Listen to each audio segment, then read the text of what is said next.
আসসালামু আলাইকুম, সবাইকে আমার আন্তরিক শুভেচ্ছা। আমি ডক্টর মেজর সরকার রশদি আজিজ। আশা করি আপনাদের সবাই ভালো আছেন। আপনাদের সকলকে আপনাদের সুস্বাস্থ্য কামনা করে আজকে আমি একটি বিষয় নিয়ে কিছু বলতে চাই।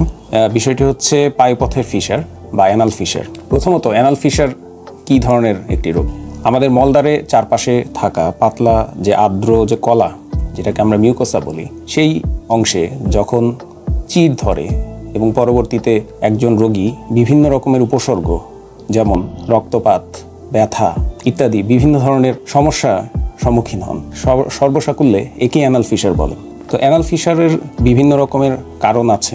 প্রথমত এবং প্রধান কারণ যেটা যে কোষ্ঠকাঠিন্য। কোষ্ঠকাঠিন্য কেন হচ্ছে সেটা বিভিন্ন কারণ রয়েছে, যেমন আমাদের প্রতিদিনের খাদ্যাভ্যাস অথবা কোনো ওষুধ অথবা কারো দীর্ঘকালীন কোনো রোগজনিত কারণে এই জিনিস হয়ে থাকতে পারে। অনেক সময় গর্ভবতী মায়েদের সন্তান প্রসবের আগে এ ধরনের সমস্যা থাকে, অথবা অনেকের অনেক ধরনের ক্রনিক ডিজিজ অথবা দীর্ঘকালীন যেসব রোগসমূহ আছে, যেমন ক্রনস ডিজিজ অথবা আলসারেটিভ কোলাইটিস, এই ধরনের রোগসমূহে দেখা যায় অ্যানাল ফিশার হয়ে থাকে।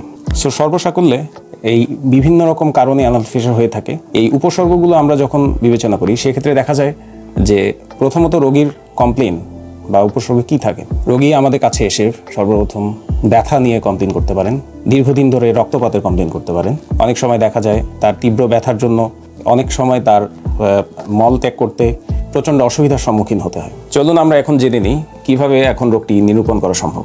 প্রথমত, আমাদের হাসপাতালে এলে আমরা যারা সার্জারি ডক্টর থাকি, তা আমরা প্রথমত ফিজিক্যাল এক্সামিনেশন করে রোগীর তৎক্ষণাৎ একটি ডায়াগনোসিসে চলে আসতে পারি।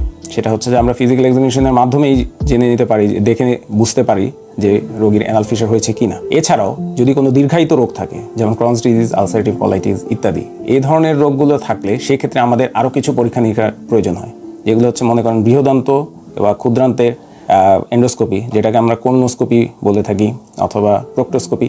এই ধরনের কিছু পরীক্ষা নিরীক্ষা আমাদের সাথে প্রয়োজন হতে পারে। সেই ক্ষেত্রে ডায়াগনোসিসের পরপরই আমাদের পরবর্তী যে স্টেপটা থাকে সেটা হচ্ছে রোগীর বিভিন্ন উপসর্গগুলো আমরা কিভাবে নির্মূল করতে পারি। প্রথমত, নির্মূলের ক্ষেত্রে আমরা কিছু কনজারভেটিভ ট্রিটমেন্ট এবং যখন কনজারভেটিভ ট্রিটমেন্ট আমাদের ফেল করে অথবা আমরা কনজারভেটিভ ট্রিটমেন্টের মাধ্যমে আর রোগীকে সারিয়ে উঠতে না পারি, সেক্ষেত্রে আমরা অপারেশনের জন্য বলতে পারি। এবং ওষুধের মাধ্যমে অনেক সময় এবং জীবনধারণ পরিবর্তনের মাধ্যমে এই রোগ নির্মূল করা সম্ভব। তো কনজারভেটিভ ট্রিটমেন্টের মধ্যে আমরা যে বিষয়গুলো উপলব্ধি করব সেগুলো হচ্ছে প্রথমত আমাদের জীবনযাত্রার মান পরিবর্তন করা, আমাদের খাদ্যাভ্যাস পরিবর্তন করা এবং বিভিন্ন ওষুধের মাধ্যমে অ্যানাল ফিশারকে সারিয়ে তোলা। তো জীবনযাত্রার মানের ক্ষেত্রে আমাদের খাদ্যাভ্যাস এবং জীবনযাত্রার মান দুটোই ওতপ্রোতভাবে জড়িত। আমরা এই ক্ষেত্রে অবশ্যই যে খাবারগুলো খেলে আমাদের কোষ্ঠকাঠিন্য হয়, যেমন অতিরিক্ত মাংস জাতীয় খাদ্য, রেড মিট যেটা আমরা বলি, অথবা জাঙ্ক ফুড, অয়েলি ফুড, অথবা যে কোনো খাবার যেটা আমাদের কোষ্ঠকাঠিন্যের কারণ হয়ে দাঁড়ায়, সেই খাবারগুলো আমাদের পরিহার করে চলতে হবে। আর রেগুলার খাদ্যাভ্যাসের পাশাপাশি আমাদেরকে অবশ্যই একটি বিষয়ে নজর রাখতে হবে, যাতে আমাদের খাদ্যের মধ্যে ফাইবার জাতীয় খাদ্য, শাকসবজি, পানি ইত্যাদি প্রচুর পরিমাণে থাকে। সেই ক্ষেত্রে আপনাদের যে মল ত্যাগ করি সেই মলটি যদি নরম থাকে, সেক্ষেত্রে কিন্তু অ্যানাল ফিশার সহজে নিচ থেকেই রোগ সেরে উঠতে পারে।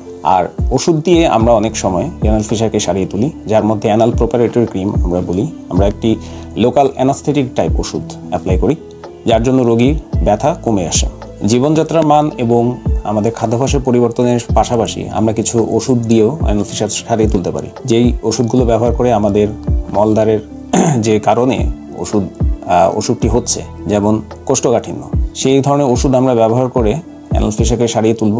তো সকলের সুস্বাস্থ্য কামনা করে আজকে এখানেই শেষ করছি। আশা করি দেখা হবে পরের ভিডিওতে। ধন্যবাদ সবাইকে।